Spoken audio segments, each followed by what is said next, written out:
Well, we're here for our freestyle segment with Seth Brackman, council candidate for District 9 here in the city of Topeka. Seth, thank you for joining us. Thank you very much for inviting me. You betcha, you betcha. So tell us a little bit about your background.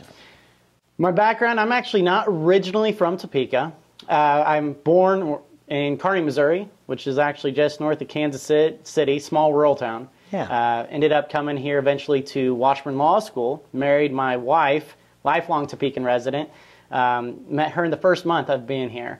And really my background has mostly been in the legal field. I'm a current attorney. I'm an associate litigation counsel with the Kansas State Board of Healing Arts right now. Okay. I have a history on the prosecution side in private practice, as well as now with the state government. Excellent, excellent. And what do you think are some of the challenges that Topeka faces that we need to really get in there and work on right now? Well, I think it'd go back to what I talked about on the television show, which would be the infrastructure is number one, our public safety, funding our TPD and firefighters as they need to be funded. And we really need more jobs. We need to find a way to bring companies in to stay. Right now, we've kind of had a wash. We lost Jostens, we're losing Payless, we lost Hallmark, we brought in Mars. That's almost breaking even. We need to find a way to sustain that job market here in Topeka. We definitely have people who need those jobs. We have the personnel to, I believe, handle any kind of new company that comes in we can employ. Sure. We can get qualified candidates in there. So it's just a matter of how do we attract those businesses. Sure. And like there was a recent article in the newspaper about the Joint Economic Development Organization, and they were having a meeting about what places are doing right now to attract businesses, and they were saying that basically now they're just trying to retain businesses across the board. How much of that do you think, like all the large companies that we're losing, that we've lost jobs with, how much of that do you think has to deal with like kind of a world problem versus like a Topeka problem? It is a world problem.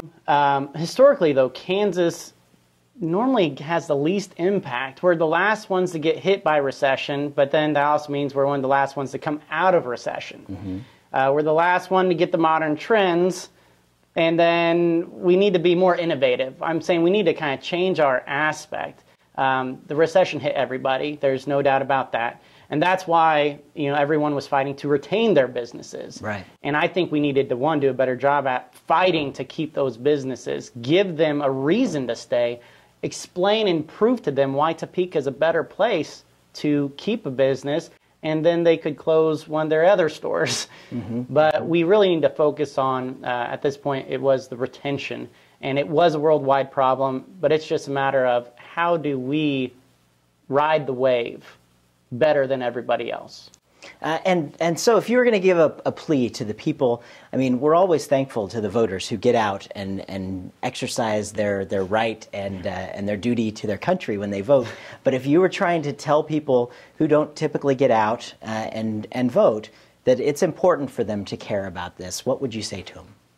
Well, it'd be the same thing actually when I'm walking and I tell people. I knock on doors with registered and non-registered voters, and I say, hey, this is what I stand for, and your elected official does impact your life. That street outside your house, that water line that keeps breaking down the street, that is your city government. And if you like what I have to say, please go out and vote. This is how you register. If you are registered, here's an advanced ballot. Just fill this out, turn it in, and you don't have to worry about election day because they mail it to your house. Yeah. And I think if we can push the advanced ballots to current registered voters, because if we just get our current registered voters voting, that'd be a huge increase. Yeah. The problem is we have a lot of registered voters who just don't vote. Yeah. Advanced ballot kind of takes the excuses away. Yeah, it does. It does. Well, Seth, thank you so much for joining us on the show today. Really appreciate that. Seth Brackman, running for District 9, Topeka City Council. Thank you very much. Thank you. Thanks for tuning in to this episode of TalkAboutTopeka.com. I'm Chris Schultz. If you enjoyed what you saw here, you can help our guests by sharing our links with your friends. You can also find out everything that's going on with us by following us on our website at TalkAboutTopeka.com. You can also be sure to like us on Facebook, you can follow us on Twitter, or you can send us a message on Gmail. Thanks so much for tuning in.